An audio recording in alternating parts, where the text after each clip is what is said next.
Karunya is positioned among the breathtaking mountains of the Western Ghats. The weather here is blissful and the ambience is perfect for learning. Karunya is a hub of diverse cultures. Over 8,000 students hail from 26 different states and 7 union territories of India.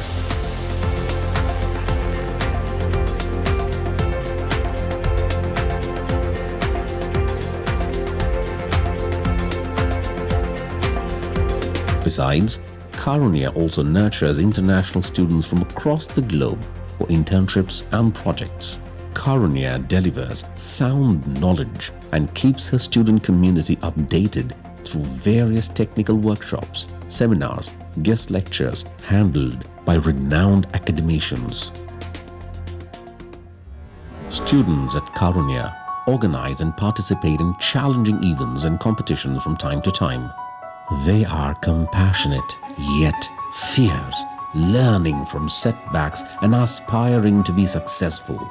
The mind and spirit of the students are revived by the stunning display of their talents through the Mega Play, a Christmas tradition of Karunya. Students bring out their sportsmanship through various games and sporting events. They play, they sweat, and they win several district, state, and national level tournaments. The hostels for Karunyans is truly a home away from home and provides the best from food to entertainment to physical fitness with everything they need to rest and energize themselves. The food prepared here is hygienic and evenly nutritious, and the gym offers the best to burn calories and keep one fit. Every year, more than 1,000 students graduate from Karunya and leave the portals as the person they always wanted to be, with strong character and appropriate skills. This has become possible as Karunya supports her students financially by offering Rs 5 crores as scholarship. Come and join Karunya, where dreams come true.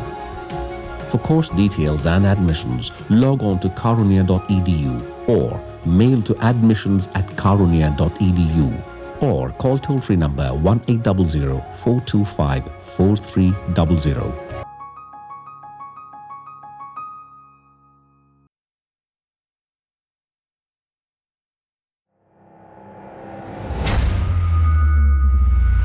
Your sorrow will turn into joy. After 8 years, she is walking. Look at her smiling. She is full of joy.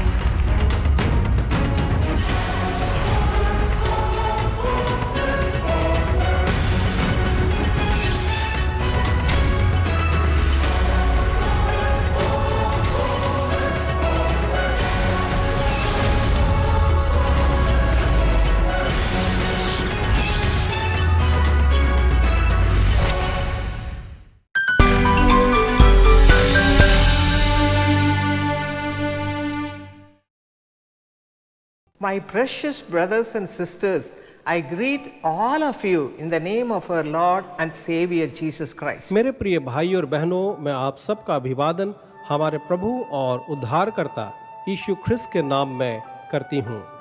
Today we are going to meditate about the verse which we see in Philippians 4:13. आज हम उस वचन के बारे में मनन करेंगे जो पाया जाता है फिलिपियों 4 और 13 में।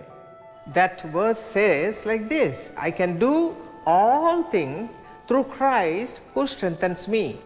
यहाँ पर लिखा हुआ है कि मैं मसीह में जो मुझे सामर्थ देता है सब कुछ कर सकता हूँ। My beloved brothers and sisters, you must know that you can do everything with the grace of God who strengthens us at all times. मेरे प्रिय भाई और बहनों, आप इस बात को जानें कि आप जब परमेश्वर के अनुग्रह को पाते हैं जो आपको बलवंत करता है, आप उसमें सब कुछ कर सकते हैं। looking unto the people who will help me, who will come and deliver me from this problem. हम हमेशा लोगों की ओर ताकते हैं, कौन है जो आकर मेरी सहायता करेगा, कौन है जो मुझे इस समस्या से बाहर निकालेगा। No, don't do like that. ना, आप कदापि ऐसा न करें। All the time you have to look unto the Lord God Almighty who can deliver you from all your problems, all your weaknesses. आपको हमेशा अपने सर्वसामर्थी परमेश्वर को निहारना है, जो आपकी हर एक समस्या और आपकी कमजोरी से आपको छुटकारा दे सकता है।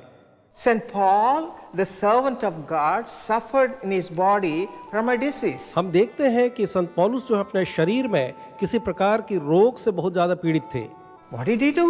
उनने क्या किया? He looked unto the Lord उनने प्रभु को निहारा and cried out और वो रोने लगा 3 times 3 bar to heal him. कि वो उसे चंगा कर दे। And what did the Lord answer unto him? और परमेश्वर ने उसको क्या जवाब दिया?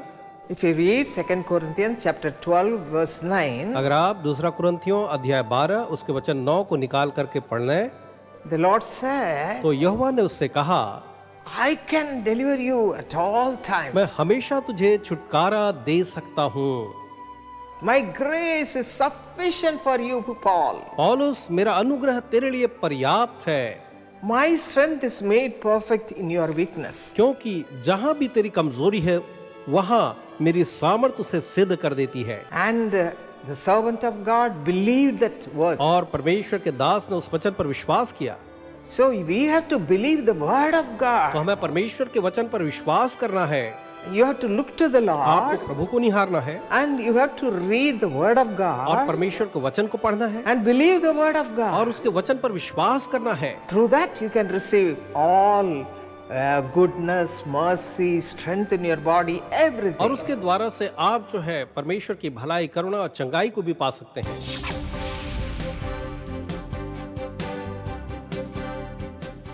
जैसे अब्राहम ने परमेश्वर पर विश्वास कर अपनी शादी के कई सालों बाद अपनी संतान पाई, आज वैसे ही चमत्कार परमेश्वर कई दंपतियों के साथ करता है। आइए देखें ये गवाही। मेरा नाम कैरी नाग है। तो मेरा शादी 2007 के मई महीना में हुआ था। मैं झारखंड खूंटी की रहने वाली हूँ। हम दोनों का शादी के करीब 10 साल तक बच्चा बिल्कुल भी नहीं था। गांव में बहुत कोई बोलता था कि हम लोग इसको यहाँ नहीं भी रहने देंगे तो भी चलेगा, तो यहाँ कहे कि बाल बच्चा ही नहीं है तो फिर यहाँ क्या करेगी, वैसा बोलता था। हमको अपने में महसूस होता था कि हम यहाँ क्यों आए और अभी मेरा एक भी बच्चा नहीं रहा और इतना ताना सुनना पड़ रहा है, तो कहाँ चले जाएं। उस टाइप से हम अपने मन में विचार आता था। कभी कभी अकेले में भी रहते थे तो ऐसे लगता था कि अब भी मर जाए या तो हमको कोई ना देखे, इस टाइप से हम अपने में महसूस करते थे। लोग बोलता था कि मैंने इसका जगह ज़मीन हम ही लोग का ही होगा, इसका तो बच्चा नहीं होगा तो कोई ज़मीन का मालिक नहीं होगा, हम ही लोग हड़प लेंगे, इस तरह का बात हो रहा था। डॉक्टर के यहाँ भी जाते थे, उसका भी कुछ मैंने सलाह मिलता था कि हाँ कुछ साल और कुछ दिन और ये दवा खाओ वो दवा खाओ, उससे भी हम लोग को नहीं सांत्वना मिलता था। मेरा दूसरा शादी हो जाए इस तरह का भी बात हो रहा था। तो हमने ये सोचा कि मैंने दूसरा शादी करना चाहे कोई ये सब गलत बात है, जब वो समय आएगा तभी बच्चा होगा, तो ये तो आदमी खाने से नहीं होगा, जब ऊपर वाला जब देगा तब होगा, इस तरह का मान में ठाने। लास्ट हमको यही प्रार्थना भवन, इसी में हमको मैंने रास्ता दिखाया। वहाँ हमारे बगल खूंटी के ही एक भैया हैं, वो हमको बताया, तो हम लोग यहाँ से हम लोग जुड़े पारिवारिक आशीष योजना में। उसमें हम लोग अपना दुख जो तकलीफ़ है उस लिख के देते थे और विशेष प्रार्थना की मेरे लिए प्रार्थना कीजिए। तो यहाँ के भाई बहन इतना दुख के साथ हम दोनों के लिए प्रार्थना करते थे। उस विषय जब प्रार्थना होता था तो इतना मैंने बड़ी जोर से यहाँ का दादा लोग प्रार्थना करते थे और हम लोग का जैसा ही जोर से प्रार्थना होता दिल एकदम गदगद, अभी हम लोग यीशु से बात करेंगे इस टाइप का लगता था। 2017 का अप्रैल माह से फिर हम अनुभव करने लगे कि हम माँ बनने वाले हैं। तो इतना खुशी कि अंदर से उस खुशी को मैं शायद खुले मैं बयान नहीं कर, उतना खुशी मुझ में अनुभव होने लगा कि कब आएगा कि उसको मैं हाथ में लूँ। उस तरह से मैं अपने में अनुभव करती थी दिन रात। जब समय आया मैं परमेश्वर को धन्यवाद दे रही हूँ कि किसी तरह से सहज प्रसव हो।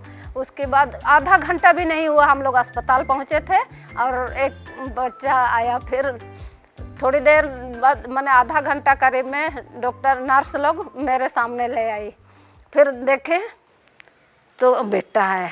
ऊपर वाले का इतना धन्यवाद, इतना खुशी से इतना रो पड़ी मैं कि बहुत खुश। बच्चे को तुरंत अपने छाती से मैं लगा ली। तो परमेश्वर का बहुत धन्यवाद। 10 साल के बाद में जब लोग यीशु में विश्वास हम लोग जैसे बढ़ता गया, वैसा यीशु ने हम लोग को एक तो जन्म बच्चा दिया, तो हम लोग बहुत खुशी हैं। बच्चे के साथ में हम लोग दोनों पति पत्नी रहते हैं। सामने बच्चा खेलता है, कुछ खिला रहे हैं, तो बच्चा हमेशा खेलते रहेगा। तो हम दोनों अपने में पति पत्नी इतना खुश कि देखो हम लोगों का इतना उम्र के बाद इतना बुढ़ापा भी आ गया है, फिर भी बच्चा इतना मैंने स्वस्थ भी है और खुश भी है। कहा कि हम दोनों पति पत्नी बहुत ही खुश, और मेरे पति बिल्कुल खुश, इतना खुश, बहुत खुश रहते हैं। अभी बच्चा है तो थोड़ा सा अच्छा लग रहा है, पापा बोलता है तो थोड़ा सा एकदम खुश लग रहा है। जो बहन अभी यहाँ सामने है तो आप देख रहे हैं, तो विश्वास, प्रभु यीशु पर विश्वास कीजिए। आप में जो भी तकलीफ है, दुख है, आप प्रभु से शेयर करिए, उससे मांगिए। कोई भी चीज़ ऐसा नहीं है कि प्रभु यीशु नहीं दे पाएंगे। उसके द्वार असंभव नहीं, हर असंभव को संभव बनाएंगे। इसलिए आप लोग प्रभु यीशु से मांगिए और वो सब चीज आपको मिलेगा। जिस परमेश्वर ने इस परिवार के लिए चमत्कार किया है, वही परमेश्वर आपके लिए भी चमत्कार करेंगे। जीसस कॉल्स की सेवकाई हमेशा आपके लिए प्रार्थना करने के लिए तैयार हैं। हम लाखों लोगों के आंसुओं को पोंछते हैं। आप जीसस कॉल्स के अलग अलग फैसेट से जुड़ जाइए और इस सेवकाई में मदद कीजिए। अधिक जानकारी के लिए हमारी वेबसाइट पर जाइए www.jesuscalls.org पर। प्रभु आपको बहुतायत से आशीष दे।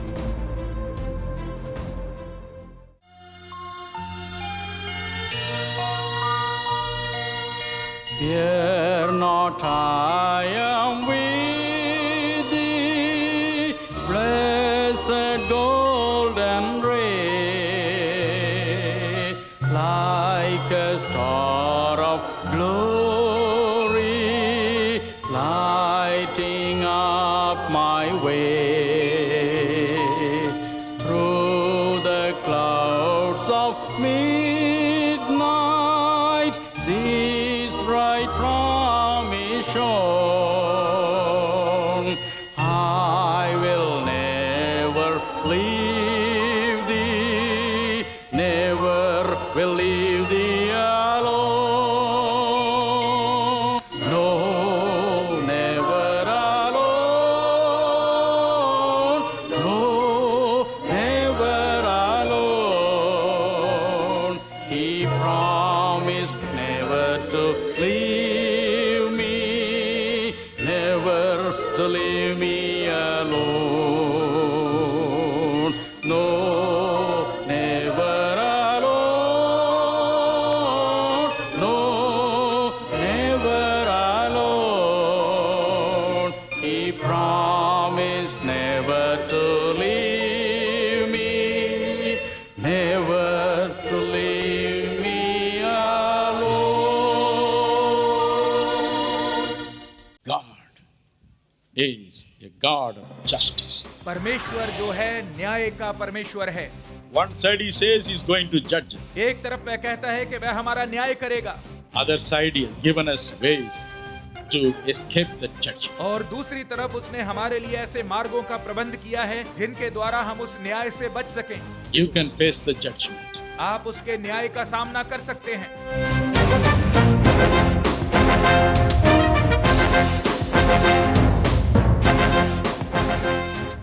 We shall read Isaiah 30 and verse 18. आइए हम पढ़ते हैं यशाया 30 और उसका 18 पद। तो भी यहोवा इसलिए विलंब करता है कि तुम पर अनुग्रह करे, और इसलिए ऊंचे उठेगा कि तुम पर दया करे, क्योंकि यहोवा न्यायी परमेश्वर है। क्या ही धन्य हैं वे जो उस पर आशा लगाए रहते हैं। We are going to meditate upon the God of justice. परमेश्वर ही हमारा न्यायी है। If you read Isaiah 33 and verse 22, it says, "The Lord is our judge." परमेश्वर ही हमारा न्यायी है। The Lord is our lawgiver. परमेश्वर ही है जिसने हमें नियम दिए हैं। The Lord is our king. परमेश्वर ही हमारा राजा है। He shall save us. और वही हमें बचाएगा। What a wonderful statement is that. यह कितना अद्भुत कथन है। Psalm 7:11 says, भजन संहिता 7 और उसका 11 पद कहता है, God is a righteous judge. परमेश्वर एक धर्मी न्यायी है। Genesis 18:25 says, उत्पत्ति 18 उसका 25 पद कहता है, He is the judge of all earth. वह समस्त संसार का न्यायी है। He judges people. वह लोगों का न्याय करता है। He is a God of justice. वह न्याय का परमेश्वर है। Psalm 89:14 says, भजन संहिता 89 उसका 14 पद कहता even the very foundation of his throne is justice and judgment. है, उसके सिंहासन का मूल ही धर्म और न्याय है। So justice flows from him. और इसलिए जो न्याय है वह उसी से बहता है। The Bible says बाइबल बताती है in 2 Corinthians chapter 5 and verse 10, दूसरा कुरिन्थियों 5 अध्याय के 10 पद में, someday every one of us will have to present ourselves before him to be judged by him. एक दिन हम सब परमेश्वर के न्याय के सिंहासन के सामने खड़े होंगे ताकि उसके द्वारा हमारा न्याय किया जाए। Hebrews 9:27 says, इब्रानियों 9 उसका 27 पद कहता है, it is appointed for a man to die once and then the judgment. मनुष्य के लिए एक बार मरना और उसके बाद उसका न्याय होना ठहराया गया है। Romans 14:12 says, रोमियो 14 उसका 12 पद कहता है, every man shall give an account of his life in this world before God on that day. उस दिन प्रत्येक व्यक्ति परमेश्वर के सामने इस संसार में बिताए अपने जीवन का लेखा देगा। The same God of love becomes a God of justice. जो प्रेम का परमेश्वर है उस दिन वही न्याय का परमेश्वर होगा। A few things I will mention which he is going to judge. कुछ एक बातें मैं आपको बताऊंगा जिनका वह न्याय करेगा। Ecclesiastes 11 and verse 8 says, सभाोपदेशक 11 अध्याय उसका 8 पद बताता है, he will judge the irresponsible deeds of the youth. वह नौजवानों के मनमानी में किए गए कार्यों का लेखा लेगा, उनका न्याय करेगा। Matthew 12:36 says, मत्ती 12 अध्याय उसका 36 पद बताता है, every vain word spoken by people shall be judged. लोग जो भी व्यर्थ की बातें बोलते हैं परमेश्वर उन सब बातों का न्याय करेगा। Romans 2:16 says, रोमियो 2 अध्याय उसका 16 पद बताता है, every secret in our hearts shall be judged. हमारे हृदय की प्रत्येक गुप्त बात का न्याय किया जाएगा। 2 Thessalonians chapter 1 7 and 8 says, दूसरा थिस्सलुनीकियों 1 अध्याय उसका 7 और 8 पद बताता है, everyone who blasphemes God and the gospel shall be judged. जो भी व्यक्ति परमेश्वर की और उसके सुसमाचार की निंदा करता है उसका न्याय किया जाएगा। Hebrews 13:4 says, इब्रानियों 13 अध्याय उसका 4 पद कहता है, everyone living in fornication, adultery shall be judged. प्रत्येक व्यक्ति जो अनैतिकता और व्यभिचार का जीवन बिताता है उसका न्याय किया जाएगा। These are some of the things which God says I am going to judge. यह ऐसी कुछ बातें हैं जिनके बारे में परमेश्वर कहता है कि वह इनका न्याय करेगा। Years ago I visited Canada. बहुत वर्षों पहले मुझे कनाडा जाने का अवसर मिला। When I presented my passport in the immigration, और जब मैंने इमिग्रेशन वालों को अपना पासपोर्ट दिखाया the man smiled. तो वह व्यक्ति मुस्कुराया। He said, sir, in 85 you attempted to cross the border without a visa. उसने मुझसे कहा, सर साल 1985 में आपने बिना वीजा के बॉर्डर पार करने की कोशिश की थी। I said, that is right. मैंने कहा आप ठीक कह रहे हैं। Suddenly some people said, let us go and see the Niagara Falls. उस समय क्या हुआ था कि अचानक कुछ लोगों ने आकर कहा कि चलो बॉर्डर पार करके नायग्रा फॉल्स देखते हैं। I came to the border. और मैं बॉर्डर पर पहुंचा। And the official there said, no, you can't get in unless you get a visa from some of the cities in the state. और वहाँ के अधिकारी ने मुझसे कहा कि जब तक आप राज्य के किसी और शहर से वीजा लेकर नहीं आते तब तक आप यहाँ से आगे नहीं जा सकते। Then he smiled again. और वह फिर से मुस्कुराने लगा। But he said, you entered Canada through another outpost. और फिर उसने कहा कि इसके बाद आपने सरहद के एक दूसरे द्वार से अंदर घुसने की कोशिश की। I said, that is also true. मैंने कहा यह भी सच है, आप ठीक कह रहे हैं। I went to another entry to Canada. मैंने एक दूसरे द्वार से कनाडा में घुसने की कोशिश की। Told him the whole story. और मैंने उसे पूरी कहानी बता दी। He was moved with compassion and gave me a visa. और मेरी बातें सुनकर उसको मुझ पर तरस आया और उसने मुझे वीजा दे दिया। Then I asked him a question. और फिर मैंने उससे एक सवाल पूछा, How do you know about all these things? आप ये सारी बातें कैसे जानते हैं? These things have happened several years ago. यह तो कई साल पहले की बातें हैं। He said, my computer tells me all that. उसने कहा मेरा जो कंप्यूटर है वह मुझे सारी बातें बता देता है। I cursed that computer then. और मैंने अपने मन में ही उस कंप्यूटर को बहुत बुरा भला कहा। I can curse this computer, but God's computer cannot be cursed. मैं इस कंप्यूटर को बुरा भला कह सकता हूँ, लेकिन परमेश्वर के कंप्यूटर को कुछ नहीं कहा जा सकता। Every man's life is recorded. प्रत्येक व्यक्ति के जीवन का लेखा जोखा दर्ज है।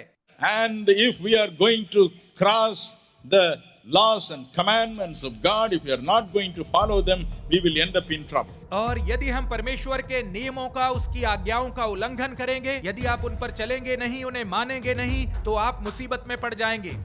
The Bible has warned us. Bible हमें चेतावनी देती है। Just now I told you what are the things for which God is going to judge. अभी अभी मैंने वो सारी बातें आपको बताई जिनके लिए परमेश्वर हमारा न्याय करने जा रहा है। When I started to preach, जब मैंने प्रचार करना शुरू किया, one day I was taken to a home to pray for a young man. तो एक दिन मुझे किसी के घर ले जाया गया जहां मुझे एक युवा के लिए प्रार्थना करनी The थी। young man was in a dying condition. और वह जो युवा था वह मरने की कगार पर था। So I spoke to him about salvation. और मैंने उससे उद्धार के बारे में बात की। And he said, come tomorrow. और उसने मुझसे कहा कि आप कल दोबारा मेरे पास आइएगा।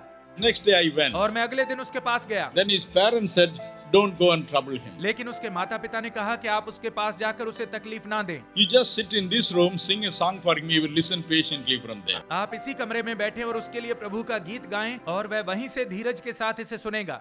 He was reluctant to hear anything about God. वह परमेश्वर के विषय में कुछ भी सुनना नहीं चाहता था। He treated me like a dog. और उसने मेरे साथ एक कुत्ते जैसा व्यवहार किया। That doesn't matter. लेकिन कोई बात नहीं। Every preacher is born to go through shame. प्रत्येक प्रचारक को शर्मिंदगी और लज्जा का सामना करना ही पड़ता है। I came back. और मैं वापस आ गया। But you know what happened to him? लेकिन जानते हैं उसका क्या हुआ? After some time, कुछ समय के बाद suddenly he screamed. अचानक वह जोर से चिल्लाया। He said, और उसने कहा, my cot is sinking. मेरा बिस्तर जमीन में धंस रहा है। My bed is sinking. मेरा बिस्तर जमीन में धंस रहा है। Father, पिताजी, please hold me up. कृपया मुझे पकड़ कर रखें। Father, पिताजी, hold me up. मुझे पकड़ कर रखें। Mother, माँ, hold me. मुझे पकड़ लो। Mummy, mummy, embrace me. मुझे गले लगा लो। I am sinking. मैं जमीन में धंस रहा हूँ। Father came and lifted him up. और उसके पिता ने आकर उसे उठा लिया। The mother embraced him.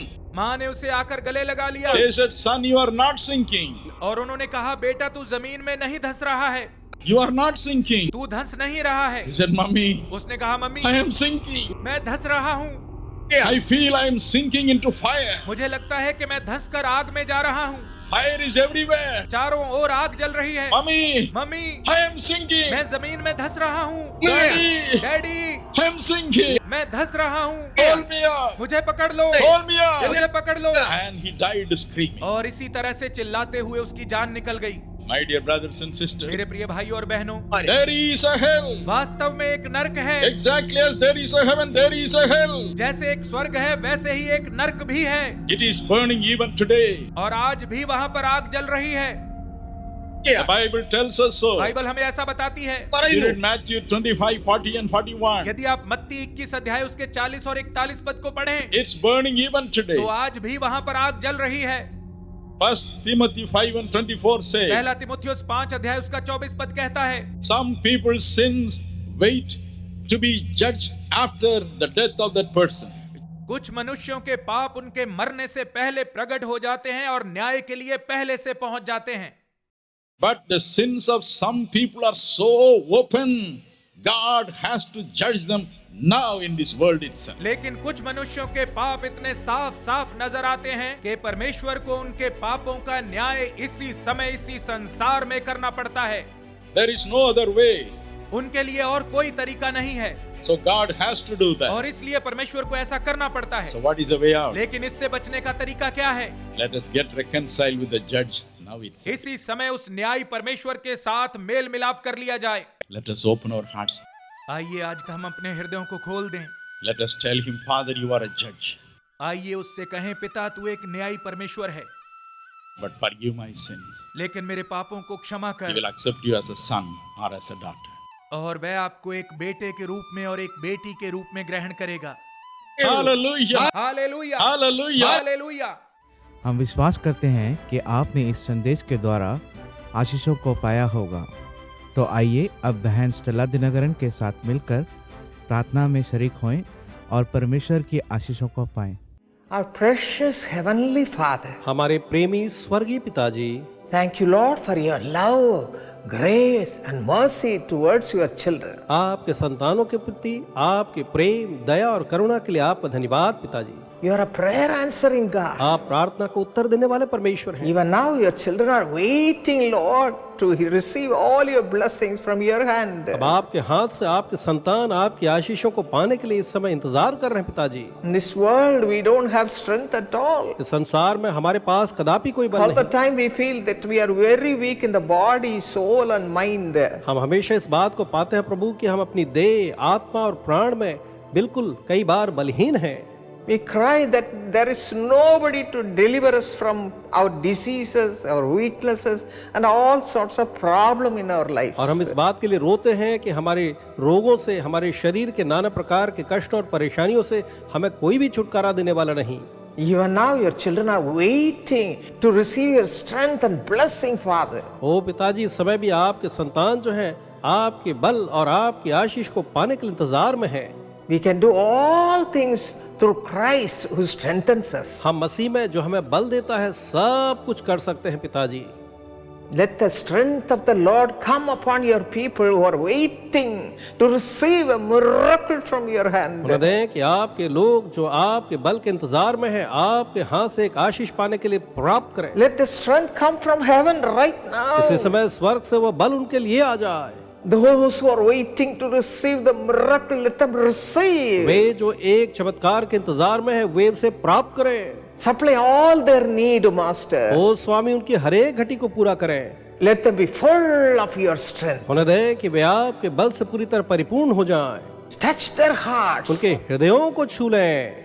If they are downhearted, Lord, strengthen them. Let them be renewed by the power of God. अगर वे इस समय उदास और निराश है प्रभु जी, होने दें कि परमेश्वर के सामर्थ्य के द्वारा से वो फिर से एक नया बल पाएं। Let the joy unspeakable and full of glory fill their hearts right now. और इसी समय उनके हृदय में एक ऐसा आनंद जो कि वर्णन से बाहर है और महिमा से पूर्ण है भर दे। Let them be happy and receive all God's abundant blessings right now. और वे खुश होकर के परमेश्वर के भरपूर आशीषों को इसी समय पा लें। Let them not feel weak at all. वे कदापि भी बलहीन न महसूस करें। Fill with your strength, Father. पिता, आपके बल से उन्हें भर दें। With your divine strength. अपने ईश्वरीय सामर्थ्य भर दें। Touch each and every one. हर एक को छू ले स्वामी। Touch, Father. छू ले पिता। Let the power of God come upon your children right now. परमेश्वर की सामर्थ आपके संतानों पर अभी आ जाए। Touch the old people who are suffering with all kinds of diseases. पुराने लोगों को, बुजुर्गों को जो हर प्रकार के रोगों से ग्रसित है, इस समय छू लीजिए। All kinds of worries. जो हर एक चिंताओं में पड़े हैं। All kinds of situations which make them sad. तो सारी परिस्थितियां जो कि उनको उदास और निराश करती हैं। Lord, let them receive strength from you, O Father. ओ पिता, होने दें कि वे आपसे बल को प्राप्त करें। And let them be blessed with all blessings. और हर एक आशीषों से वो आशीषित होने पाए। Let the grace of God come upon them right now. होने दें कि परमेश्वर का अनुग्रह इसी समय उन पर आ जाए। Let the strength of the Holy Spirit strengthen their body, soul and mind right now. और पवित्र आत्मा की सामर्थ उनके देह, आत्मा और प्राण को इसी समय बलवंत कर दे। Those who are sick in their bodies, touch them, Lord. जो शरीर से रोगी हैं, आप उन्हें छू लीजिए प्रभु जी। Heal them whatever problem they may be going, Master. It may be cancer, it may be TB, it may be anything, Lord, but touch them and release them right now by the power of God. चाहे उन्हें cancer हो, TB हो, कोई भी रोग क्यों न हो, परमेश्वर के सामर्थ के द्वारा से पिताजी आप इसी समय उनमें से हर एक को छू लें। Just like Paul, let them say, I can do all things through Christ who strengthens me. और उसकी तरह वो भी ये कहने पाए कि मैं मसीह के द्वारा जो मुझे बल देता है सब कुछ कर सकता हूँ। Now your children have received the blessing of God and the health of the Holy Spirit. आपके बच्चों ने प्रभु जी आपकी आशीष और पवित्र आत्मा के सामर्थ्य और स्वास्थ्य को पाया है। All divine blessings they have received right now. इसी समय उन्होंने हर एक स्वर्गीय आशीषों को प्राप्त किया है। We give you all the glory. इसलिए हम आपको सारी महिमा देते हैं। In Jesus' name we pray. यीशु के नाम से हम प्रार्थना मांगते हैं। Amen. आमीन।